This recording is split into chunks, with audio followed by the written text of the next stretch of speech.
estos momentos ella está siendo operada, Señor. Te pedimos que pongas tu mano, Señor. Padre, pon tu mano, Señor, que los médicos puedan ser guiados, Señor. Oramos por tus misericordias, Señor. Oramos por tus bondades en este día, Señor. Pon tu mano, Señor. Pon tu mano en Ingrid, Señor, por favor. Oh, tú conoces, Señor, esta necesidad, oh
hermanos, cuando uno está en los aeropuertos, uno mira tanta gente,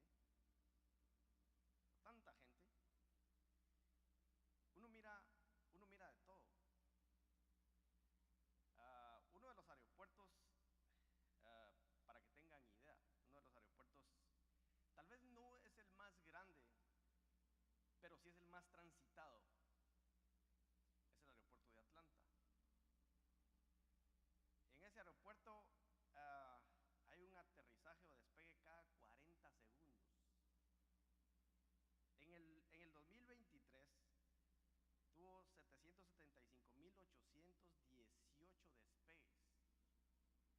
y la gente que pasó por ese aeropuerto fueron 104.653.451 pasajeros. Uno se topa con de todo. Yo recuerdo que una vez estaba yo sentado en una sala del aeropuerto, ahí en la espera, y una morena como de este tamaño se iba a sentar ahí por donde yo estaba. Hermanos, tenía el brazo como de este tamaño. Llegó con una mochila y se sentó así. Era imposible no verla, hermanos. Todos la miraban así. Tenía un músculo, hermano, musculoso así. Y dije, no, hombre, esta te da uno y hasta lunes, o sea, enorme. Y mira uno cada cosa, hermano. Recuerdo, y son cosas que nunca se me olvidan. Recuerdo que adelante de mí en el checkpoint, en el chequeo ese que le hacen a uno, iban 2 o 3 señores ya grandes. Se miraban como escandinavos por ahí, rusos por ahí, por esos lados. Blancos, ojos azules. Y tenían los dientes todos podridos. Y hermanos, estaban adelante de mí y yo podía sentir un olor. Cuando se quitaron los zapatos para el checkpoint, hermanos, era espantoso.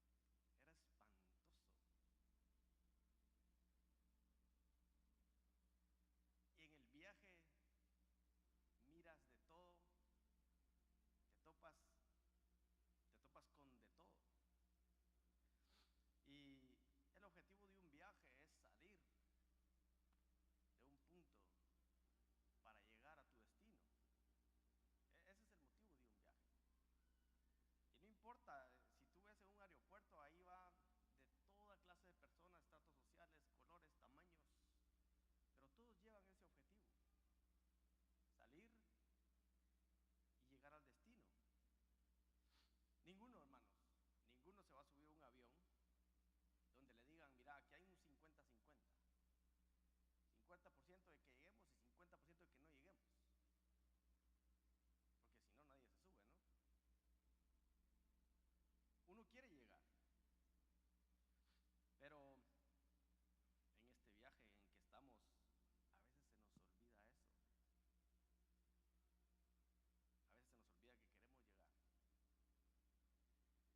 A veces se nos olvida que queremos llegar. Hay un amigo que es piloto de helicóptero, y él me contaba que cuando sacó sus primeras horas de vuelo, lo contrataron de un noticiero, creo, un canal, para transmitir por las mañanas el tráfico en la ciudad. Entonces llegaba tempranito al aeropuerto, y la primera vez llegó tempranito al aeropuerto, se los llevó y vieron cómo estaba la ciudad, el tráfico, lo transmitieron. Llegaron al aeropuerto, siguieron platicando, y estas personas le preguntaron, mira, ¿y cuánta experiencia tenés? Que se hablaron. Y, no, es que estos son de mis primeros viajes, mis primeras horas. Al otro día, ya no lo llamaron al otro día. Pues porque queremos estar seguros, ¿no?, de llegar a nuestro destino.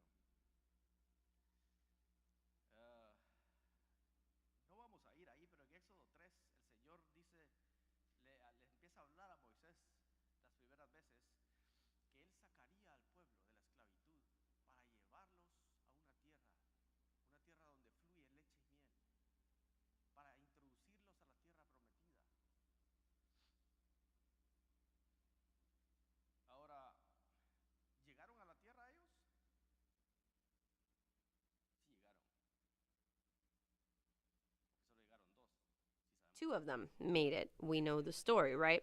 Of that generation that first left, right? Only 2 made it.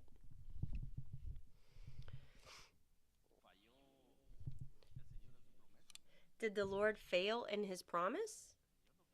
The Lord did not fail in his promise. But only 2 people made it.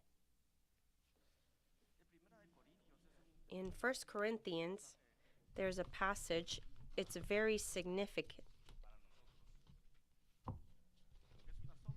because it is a shadow. And it makes an emphasis on one word, and that is the word all. All.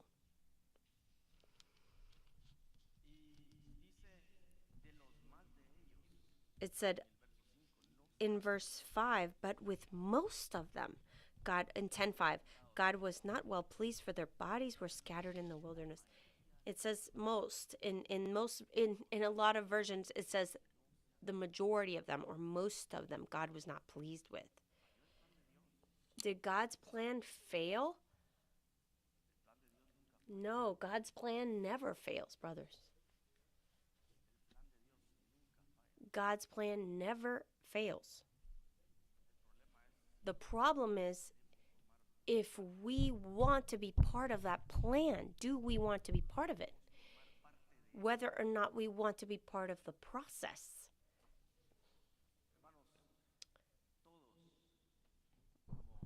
Brethren, like I said, everyone in this place, we have the resources that we need to move forward and finish our race. Everyone here. But we are the ones that decide.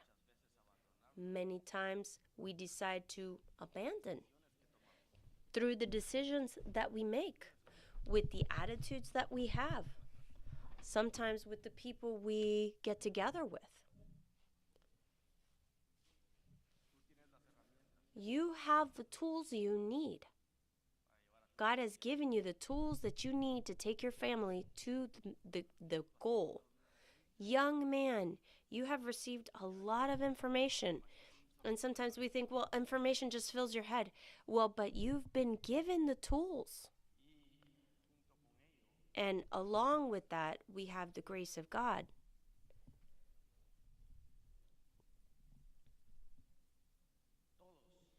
Everyone was baptized. Everyone ate the spiritual food. All received the spiritual drink. All had the most important thing, which was the rock, which is Jesus Christ. Do we want more? Of all these things that I just mentioned, who does not have access to these things? Is there someone here that does not have access to these things that I just mentioned? Brethren, secular life, it is an unfair race. Out there, the secular race, it's unfair. Sometimes the strongest man wins, the one who has the most, and there are many, many factors that are involved. A person had a group of students once, and he ran an experiment. He put them all in line, and he said, we're going to run a race. I'll give $100 to the winner. And the objective is at the end. But first, I want you to take 2 steps forward.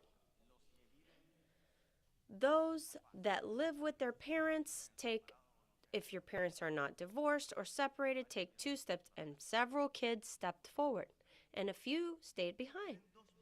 Now, I want you to take 2 steps forward if your father has been a good parental figure in your life. A few took 2 steps forward, and the rest stayed behind.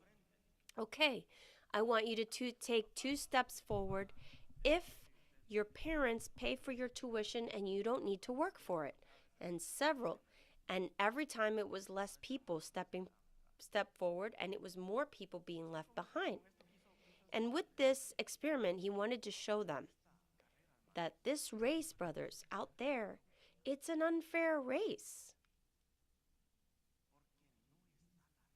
because the rock is not present, who is Jesus Christ.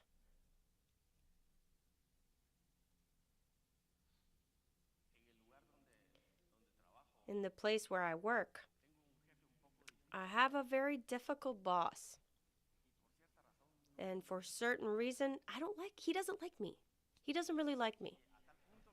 To such a point that after some time of being there, he just doesn't assign me any more work, any more projects. He just like nothing. And new people have come, and it's hard for them to even speak English. And it is a requirement at our job. You have to speak English. And even those people, he tells them, I want to make you the one in charge of this and this area. And I think, oh, how good that we actually know the rock who's Jesus Christ. Because otherwise, I'd be miserable. And it's a small, small example, but there are many areas in our lives that if we start to think about those things, our lives would be miserable, brethren. Because it is an unfair race, what we find out there.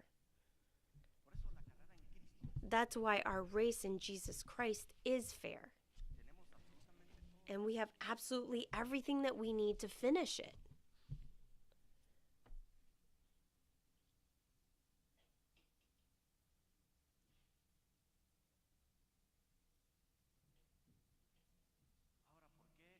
Now, why is this race fair? 1 Corinthians already gave us the answer, and it is because we depend on Jesus Christ. He is our exit point. We depend on him throughout the entirety of the journey. And he is our final point. He's the objective. He's the end of the race. He is everything. But here comes a question. If life in Jesus Christ and our journey are fair, why is the way so narrow? And here, brethren, this is where it gets interesting. Because yes, outside it's unfair, but sometimes it doesn't seem that it is. Because there are a lot of people that become very successful. And if life in Jesus Christ is precious and beautiful and just and fair, why is the path so narrow? Now, if I were to tell you to think about a verse, a Bible verse in the Bible that includes the words I'm about to tell you, and you'll tell me what verse I'm talking about. It says, rain fell, winds blow, and they hit hard. Where do you find that? In what verse?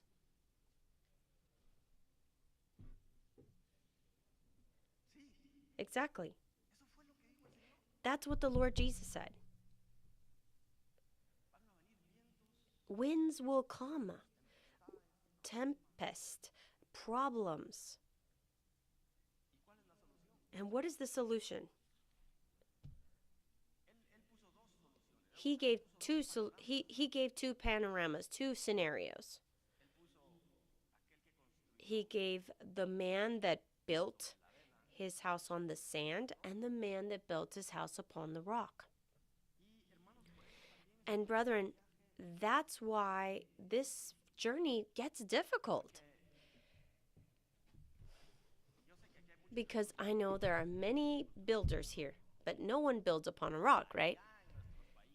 There in our countries, when wells are dug, sometimes you run into some dirt or land that is very, very rough. That is to build upon a solid foundation, and it's hard. It's hard.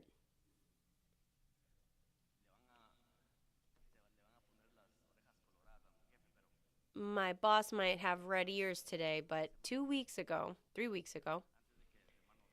before Brother Rodman left us, I'm still a little upset with him for leaving us, but anyway, the boss came and he made us, they're called speed bumps. They're called, in some countries, they call them dead men. Others are called stops. They're speed bumps, like just to reduce people to reduce their speed limit. Having all the technology we have today and age, he said, make speed bumps here. And we literally used 2 hammers, a big hammer and a smaller one. And each one of those were like, it was like setting up, like doing a crossword puzzle. We had to anchor them with these maybe big, huge nails, maybe 26 in each. Each speed bump had about 26 of those large, huge nails. Just with one of them, it took us, I don't know how long just to do one. We would have to nail it and nail it and nail it and nail it. And it didn't seem to ever go in. And we would start with the little one, and then we would hit it, and then with the big one, we would nail it and nail it and nail it. I still have the scar here from the wound I had from nailing so hard, and it was so sunny, so hot. There was a little old lady that would stare at us from her balcony, and she would bring us water. And she sent an email to the managers. How could you be so inhumane and make these poor men make speed bumps like that? But the Lord teaches us all sorts of things. And it's hard to build upon the rock. It is difficult. It is difficult, brothers. But that's the way. The way that the Lord wants us to follow. Because the rock is Jesus. Brethren, who's accompanying you on your journey? Who is in your house? Is the Lord in your house? Accompanying you in your journey? It's not easy, brothers. In a race, for example, people leave the same leave point, they all have the same objective. They're gonna go through cramps, they're gonna sweat, they're gonna be tired. Races are very tiring, they're hard. And that's how our life in Jesus Christ is.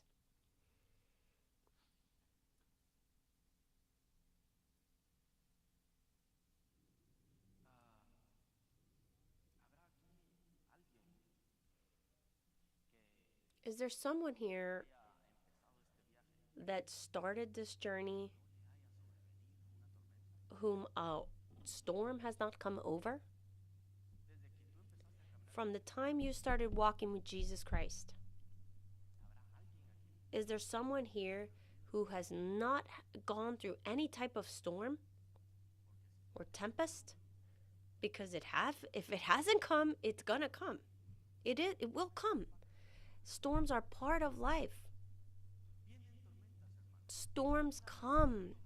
The storms do come to your life. In John,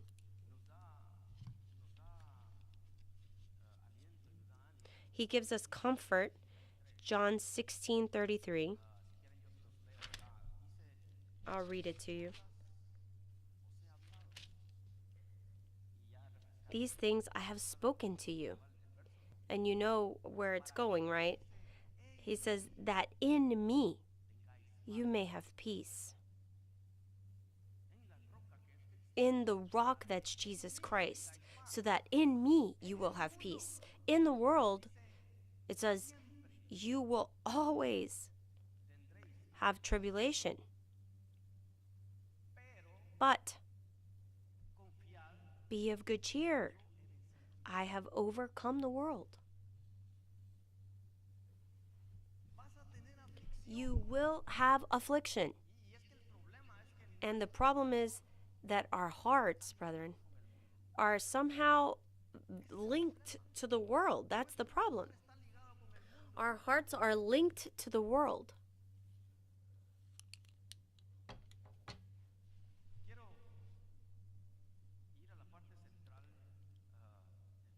I want to go to the main part of the message, and I want us to read a few verses. Let's go to Mark 4.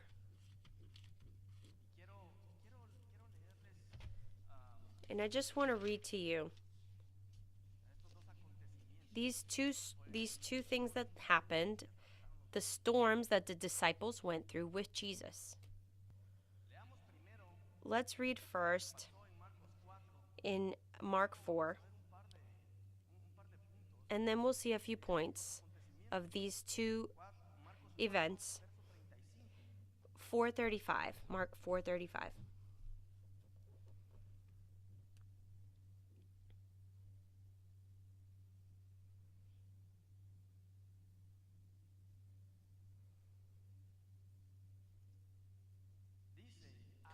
It says we'll read to 41.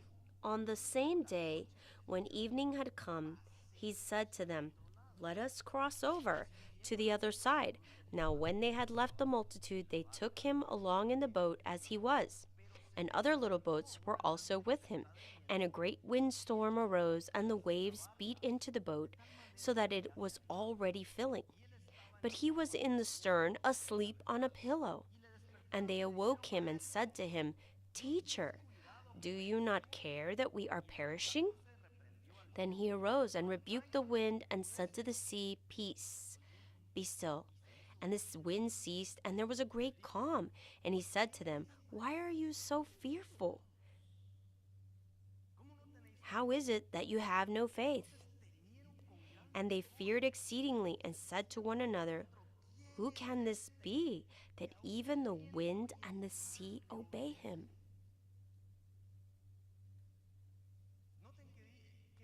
Notice that Jesus says, "Let us go over to the other side."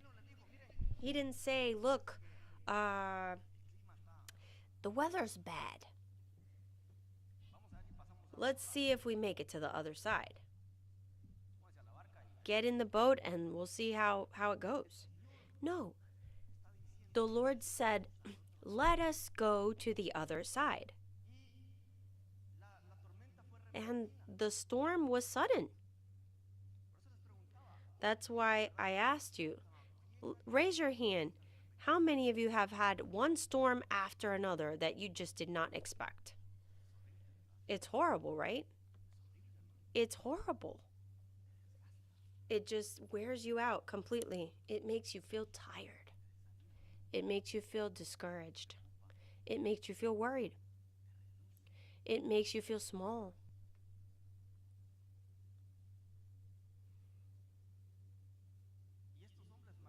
And these men, brothers, they were fishermen. And the Galilean Sea, they knew it to perfection. Just like we, many times, we know the situations in our lives to perfection. Or at least that's what we think. But they themselves were in panic. "Master, wake up." And storms in the Galilean Sea are kind of like our life. We don't know when they'll come up, when they'll arise. That sea is 200 meters below sea level. And all that hot air that is produced there, it clashes with the cold wind that comes from the mountains. And so these sudden storms are formed there. But they were fishermen and they knew it. And like I said to you, just like us, sometimes we think we've got everything under control in our lives, in our jobs, at our homes. And suddenly we realize that, wow, we don't. It's not that way. We thought we had everything under control, but it's not so. Now, I want us to go to Matthew 14, please. Matthew 14:22.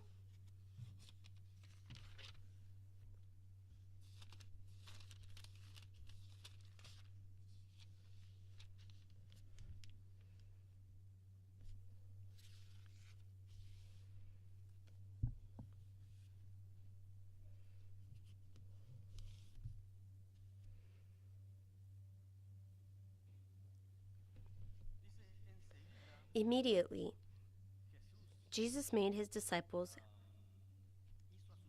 get into the boat and go before him to the other side, while he sent the multitudes away. And when he had sent the multitudes away, he went up on the mountain by himself to pray. Now when evening came, he was alone there. But the boat was now in the middle of the sea, tossed by the waves, for the wind was contrary. Now in the fourth watch of the night, Jesus went to them, walking on the sea. And when the disciples saw him walking on the sea, they were troubled, saying, "It is a ghost." And they cried out for fear. But immediately Jesus spoke to them, saying, "Be of good cheer. It is I. Do not be afraid." And Peter answered him and said, "Lord, if it is you, command me to come to you on the water." So he said, "Come." And when Peter had come down out of the boat, he walked on the water to go to Jesus. But when he saw that the wind was boisterous, he was afraid. And beginning to sink, he cried out, saying, "Lord, save me." And immediately Jesus stretched out his hand and caught him and said to him, "You of little faith, why did you doubt?" And when they got into the boat, the wind ceased. Then those who were in the boat came and worshipped him, saying, "Truly, you are the Son of God."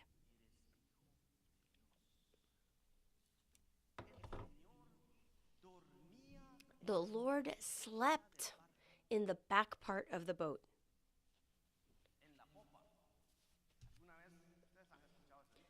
You've heard that saying?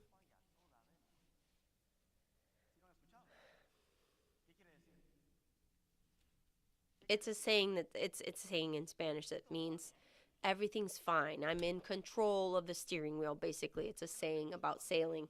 Businesses are good. The bills pay themselves. It means everything's great with my kids. Everything is marvelous. Everything is just great. I'm basically saying everything's under control. But what happens when the winds are contrary? And apart from that, the Lord is sleeping on the boat. The Lord is asleep in your boat. And you don't even know what to do. You don't know what he's going to do or what will become of your family, your situation.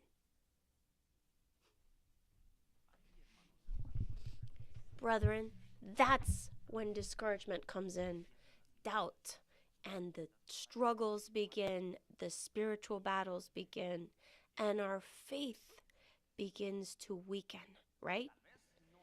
Maybe you haven't been through a storm like that one.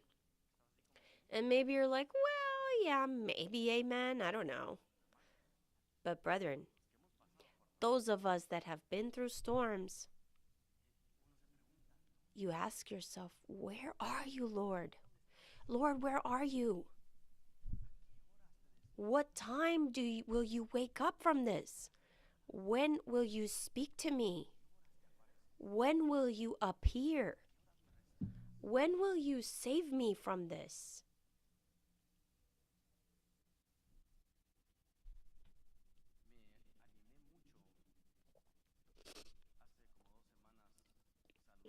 About 2 weeks ago, I said hello to Brother Marlon. I was very encouraged. And wow, what a storm, brothers. And speaking to him, I said, what a situation, brother. And it hits everyone, brothers. Because I know that all of us have been praying for him. I'm sure of it. Everyone has been praying for him. And he himself said to me, there are days when you ask yourself, Lord, where are you? Lord, where are you? Wake up. We're drowning, Lord. And he said to me, one day I was in that situation and I said, Lord, where are you? And suddenly he gets a message from a sister in Guatemala, and that encouraged him.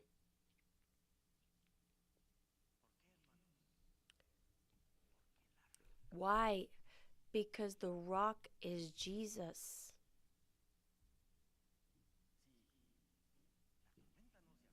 The storm is not over.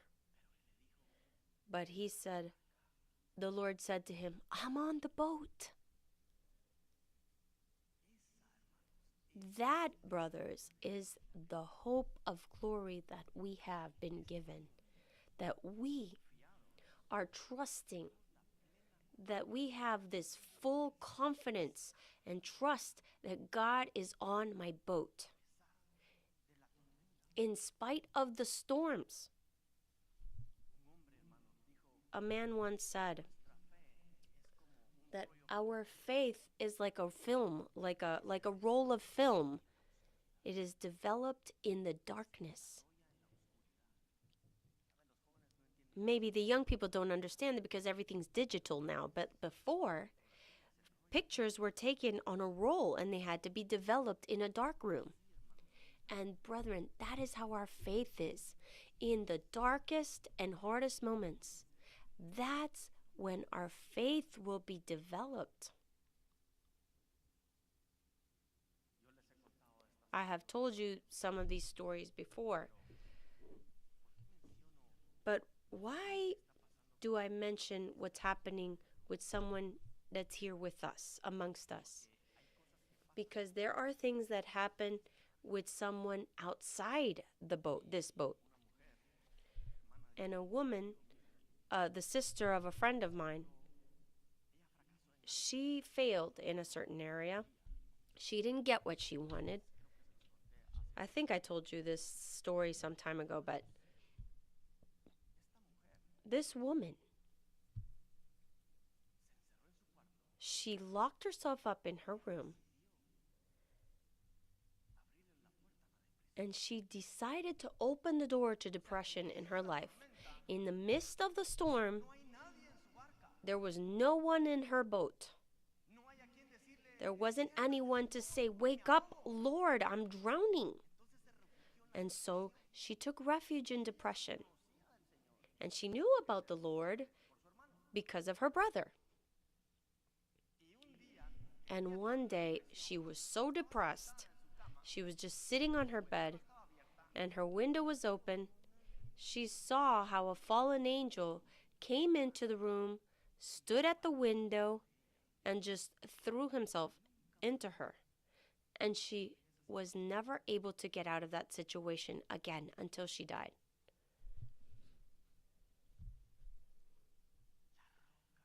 The rock that we have is incomparable, brethren. Jesus Christ, he's in my boat. Jesus is on my side. Yes, he sleeps sometimes, but he's on my boat. And my cry might wake him up. Some time ago, we were on our way home. We were after Edison. There's a little bridge. I saw a man standing at the edge of holding on to the post at the edge of the bridge. I was going very fast. And when I saw he was about to throw himself off the bridge, there were so many cars coming on the other side, I couldn't stop. And in order to return, I had to go 2 miles down, make a turn, and come back. And we did it. I said, I gotta go back and see. To tell him not to do it. That there is hope, that there is a rock that is Jesus Christ. And we came back, and there were policemen all over the place by the time we got back. We don't know what happened to the young man, whether he threw himself or did not, if they caught him. But brethren, that is the way out that a person takes when they don't have Jesus on their boat. And brethren, I'm talking about someone from the outside, but here inside the church. Oh, well, you know, things aren't going the way I want them to, so I don't want to talk to you anymore. Oh, you know what? I don't like so and such a thing, so I'll just, you know, throw a temper tantrum. I'll just get mad. I'll just do what I want. Brothers, the rock is Jesus, and he is in control of your boat. So that if we can take an attitude where later you're going to open up to a different spirit, and then your boat will end up in a tragic way. I don't know how many of you have been at sea. It said that they feared with great fear. They had great fear. And we get fearful during storms. But there are two different things. Because we might be afraid during our storms, but when the Lord lifts up, stands up, and resolves it, and comforts you, and gives you the way out, and lifts you up, and restores you, then you have a reverent fear towards Him. Right? Then you start to fear the Lord. And when temptations come, and you say, how can I fail my God after He set me free from that storm? When the Lord sets you free, then the fear of God comes upon you, and He makes you walk in righteousness. Thank the Lord for the storms, right? But they are scary. I remember, I don't know if I told you this one also, but when I was like 22 years old, 21, 22, we were on vacation with some brethren. It was just men. It was like an outing for men. We went to an island somewhere. It was like 3 or 4 days. And when we were coming back, the sea was just uncontrollable. And the boat that we were on was strong, but it was not going to make it. A brother called and said, we need a better boat because, you know, the sea is, the waves are bad. And we wanted to go home, though. So we're all at the beach. And he said, look, get on that bike and see if maybe they help us. And I thought, yeah. And you know how it is when you're young, you're like, yeah, let's go, let's do this. And we started to follow. And we couldn't follow the right way. And once we were in deep sea, deep into the ocean, they weren't huge waves, but since the water would move, with that little motorbike that we felt like we would go down and up and down and up. And we would go we were going downhill. All you could see was water, water, water, and black all around. The water was black, super dark. And when I looked back, I couldn't even see the shore anymore. And I thought, Lord, we didn't even check to see if that little water bike had gas. I said, what did we do? It was a sudden storm. And they realized that we were following them, and finally we caught up with them. And when we caught up to them, I just grabbed onto the little ladder and I threw myself in, and we asked for help, and they said, we're going so-and-so place, and we can't help you guys, so just go back. Oh, brothers, I was praying.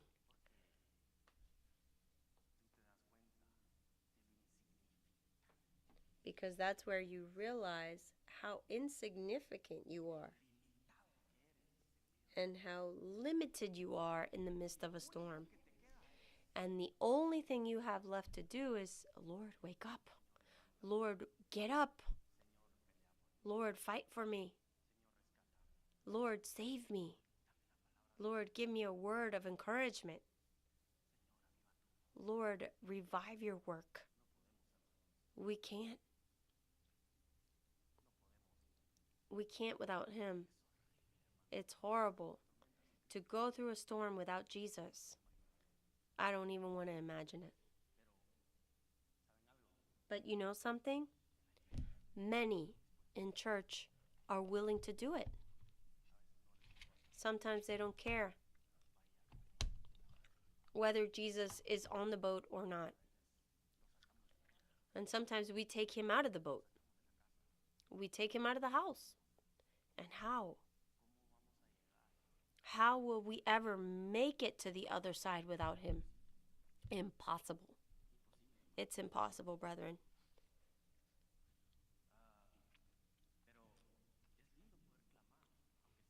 But it's beautiful to cry out, even if the Lord is sleeping, because there are people outside, or even brethren, that they leave it all behind. They leave it, and then they cry out. But it's harder that way because you've already grown far from the Lord. And yes, the Lord is merciful, but it's not the same.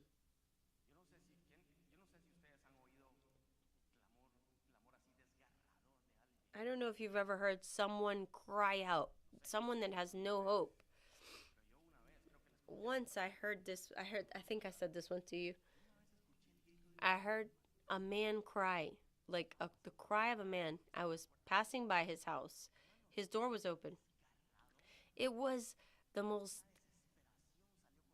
desperate cry. Please help me. She just shot herself. I got chills. I thought, Lord, that we would ever have cries that cannot be heard.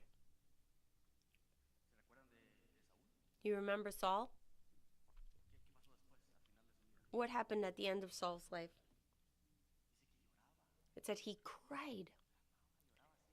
He would cry out, but the Lord wasn't listening. Why? Because we don't want Jesus in our boat anymore.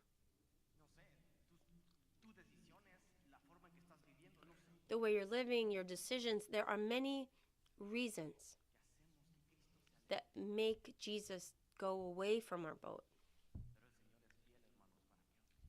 But the Lord is faithful to those that cry out. It was the Lord that made them. Get on the boat, he said to them. Get on the boat while I send the multitude home. You go to the other side. He sent them. He was the one that sent them into the storm.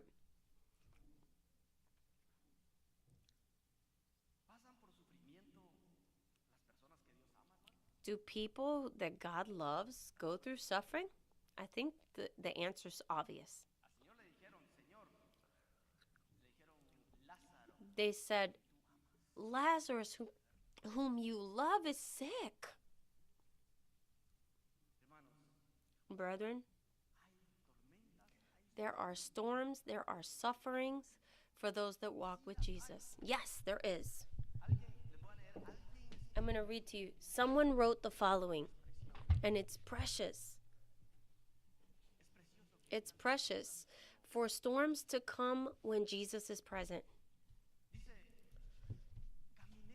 It said, I walked 1 mile in pleasure.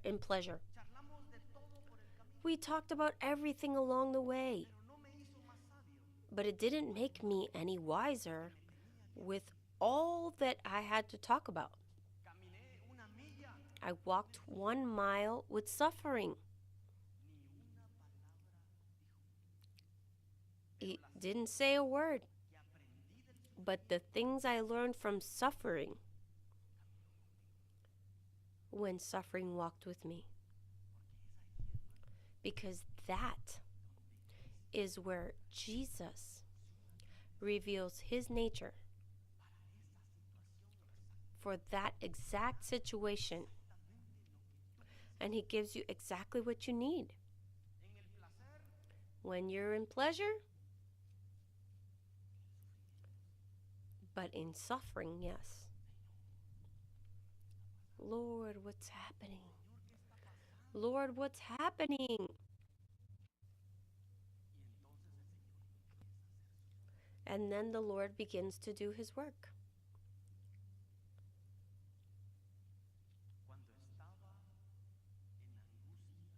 When I was in affliction, what does it say? You broadened or you widened my path, is what David said.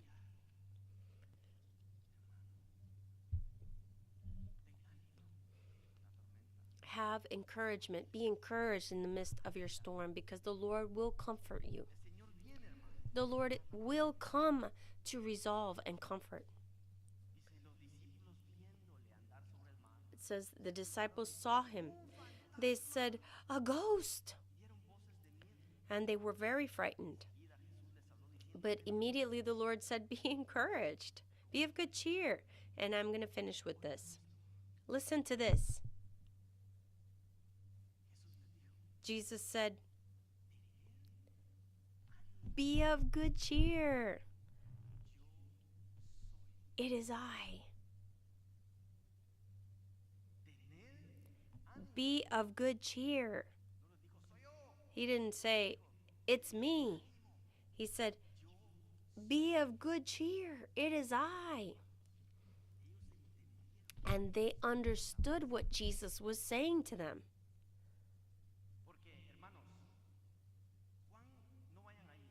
You don't need to go there, but John 8:58 tells us something.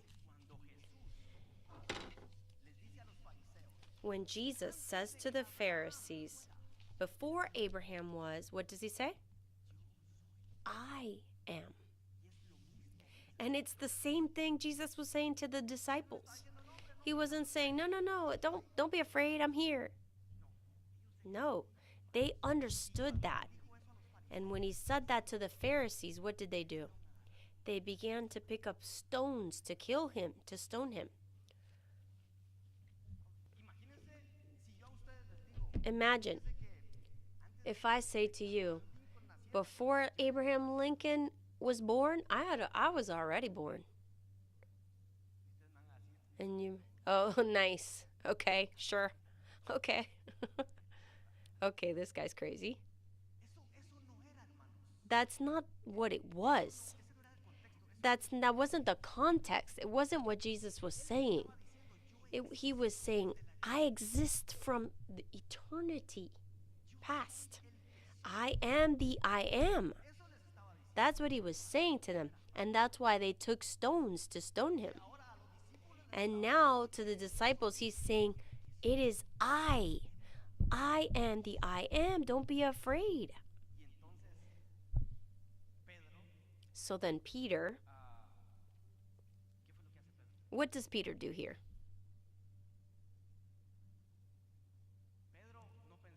Peter didn't think, oh yeah, that's the Lord. We're safe now. The storm is over. No, Peter forgot about the storm.